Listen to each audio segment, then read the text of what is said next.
Pak Jokowi, saya masih ada beberapa pertanyaan. Tetapi sebelumnya Pak Jokowi, saya mau ngaku Pak, saya mau cerita. Mata Najwa salah satunya itu Pak, ingin selalu niat kita Pak, ingin mengajak anak-anak muda, teman-teman mahasiswa, di dada-dada,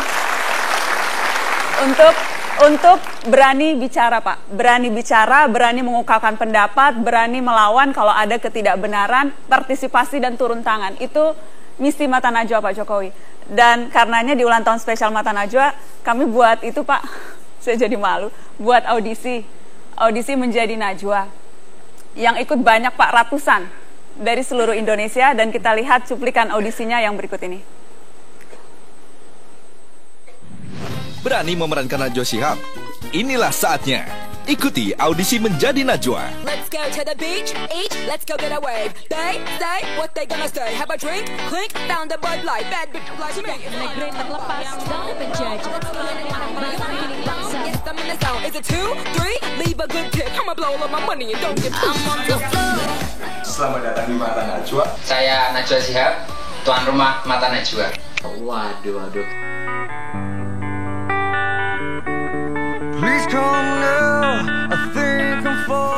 Sosok satu ini penuh kontroversi, justru mampu dijawabnya dengan lantang.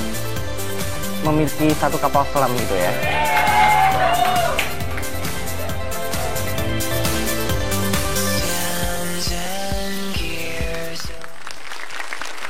Dan Pak Jokowi, malam ini sudah terpilih satu mahasiswa yang menjadi pemenang audisi menjadi Najwa, dan kita akan berikan kesempatan kalau Bapak berkenan untuk langsung mewawancara Presiden Republik Indonesia Joko Widodo. Bapak berkenan bersedia Pak?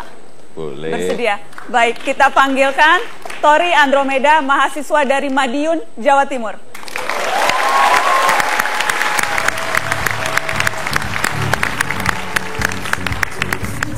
Silakan Tori, boleh salaman dulu sama Pak Presiden. Tori, baik. Nggak deg-degan kan? Enggak, santai. Padahal tadi ngakunya deg-degan. Silakan Tori. Aduh. Selamat malam Bapak Presiden. Selamat malam. Terima kasih. Terima kasih sudah bersedia saya wawancarai Bapak. Terima kasih untuk Mbak Najwa juga sudah memberikan kesempatan.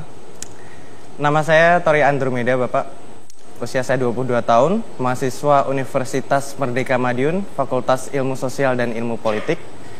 Kita lihat akhir-akhir ini teman-teman mahasiswa di luar sana banyak sekali yang mengkritisi kebijakan pemerintah yang pada akhirnya itu menaikkan harga BBM. Nah, apa yang menyebabkan pemerintah akhirnya menaikkan harga BBM di saat harga minyak dunia itu turun, Bapak? Yang pertama, anggaran subsidi BBM kita itu terlalu besar, sangat besar sekali. Bayangkan, kayak di dalam perencanaan tahun depan, itu subsidinya lebih dari 300 triliun. Kemudian coba kita lihat, dalam 5 tahun, anggaran untuk subsidi BBM 714 triliun. Untuk anggaran kesehatan hanya 220 triliun. Untuk anggaran infrastruktur membuat jalan, pelabuhan, jembatan hanya 570. Benar enggak?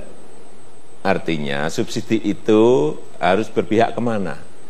Kalau menurut saya, subsidi itu harus berpihak kepada yang tidak mampu. Subsidi itu harus berpihak pada yang belum sejahtera. Padahal subsidi BBM itu 72%, data yang saya terima, 72% itu dinikmati oleh orang yang memakai mobil. Mobil mewah. Termasuk mobil mewah.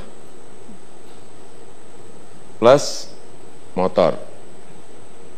Baru hanya kurang lebih 10% yang masuk ke yang kurang mampu. Betul tidak? Keberpihakan ini yang ingin kita geser, kita alihkan dari sektor-sektor yang konsumtif, ya kan? Setiap subsidi itu setiap hari yang kita bakar. bensin itu kita bakar setiap hari dan hilang. 714 triliun hilang. Akan kita geser ke sektor-sektor produktif. Untuk siapa? Untuk yang tadi. Untuk yang belum sejahtera. Misalnya benih untuk petani. Ini belum kejadian, nanti masih tahun depan. Irigasi untuk petani, pupuk untuk petani, mesin pendingin untuk nelayan, modal kerja untuk usaha kecil, usaha mikro yang ada di desa-desa. Ini yang mau kita tuju. Jangan sampai setiap tahun kita hanya membakar 300 triliun, diulang-ulang 300 triliun, dan kita tidak melakukan apa-apa. Ini yang ingin kita lakukan. Jadi jangan sampai kita ini setiap hari boros, setiap hari tidak hemat, padahal kita masih memerlukan anggaran itu untuk hal-hal yang lebih baik, hal-hal yang produktif, sehingga kita ingin subsidi itu tepat sasaran. Harus tepat sasaran. Apa tidak ada alternatif lain gitu, Bapak? Alternatif lain apa? Saya mau tanya.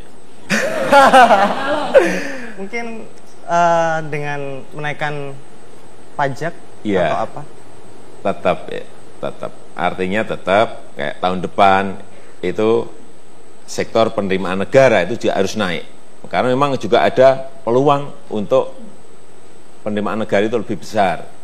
Dan bukan menaikkan persentase pajaknya, tetapi orang yang membayar pajak harus lebih besar. Sehingga nanti angka penerimaan negara menjadi lebih gede.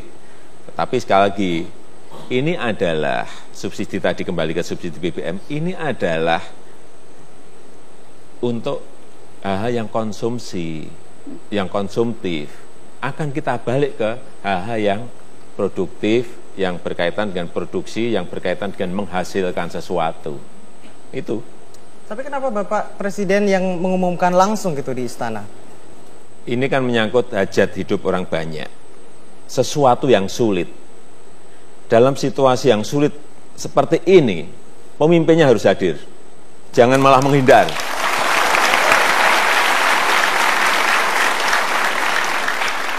Jangan malah menghindar. Saya bisa aja suruh Menteri ESDM untuk mengumumkan. Karena Menteri SDM yang bertanda tangan mengenai harga perubahan harga yang ada. Tetapi tidak, saya ingin mengumumkan sendiri meskipun banyak orang menyampaikan nanti Bapak bisa tidak jadi populer loh. Ada yang menyampaikan seperti itu. Tidak, saya ingin umumkan sendiri.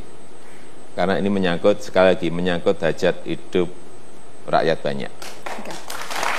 Sudah, Tori? Tapi tidak takut kepopuleran Bapak juga menurun mungkin? Saya bekerja tidak untuk populer.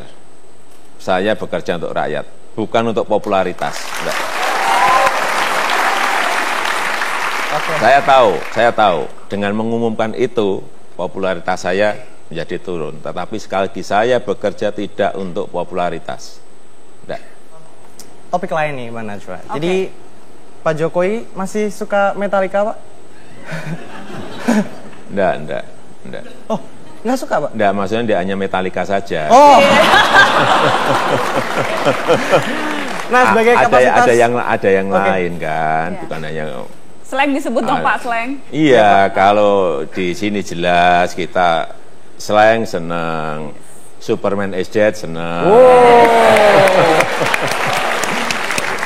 Burger Kill senang. Masih sempat dengar musik Pak Jokowi? Ya, kalau di mobil. Di mobil. Yang diputar apa, Pak? Apanya? Kasetnya. Ya. Kaset saya kuno banget ya, Pak. Ketahuan 5 tahunnya ketahuan. Yang diputar apa biasanya lagunya, Pak? Kalau lagi suntuk, lagi kangen Ibu Iriana, yang diputar apa, Pak? Ya macam-macam, macam-macam. Mulai dari Led Zeppelin, Napalm Death, Megadeth, Guns N' Roses itu. Ada yang mau ditanya, Tori? Tapi seberapa besar musik mempengaruhi Bapak Presiden sehingga sekarang menjadi seperti sekarang gitu, Bapak? Kalau musik Kalau rock itu ya. itu memberi semangat itu. Dan apa? Kalau drumnya pas itu mendobrak kelihatannya gitu. Kalau didengarkan tuh derak gitu langsung. Oke, baik. Terima kasih, Tori. Sudah mewawancara, kasih tepuk tangan hebat ya, mahasiswa kita berani berbicara dan berani bertanya ke Presiden Jokowi. Terima kasih. Terima kasih. Sudah memberikan kesempatan, Pak Jokowi. Terima kasih. Boleh, silakan kembali, kita boleh salaman sekali lagi. Ya, terima kasih Tori, silakan kembali. Bagi saya Mata Najwa itu tontonan yang betul-betul cerdas dan selalu menyajikan dengan perspektif yang sangat tajam seperti namanya Mata Najwa dan seperti hostnya yang sangat tajam. Pak Yusuf Kala jelas matang ya. Cepat gitu. Cepat.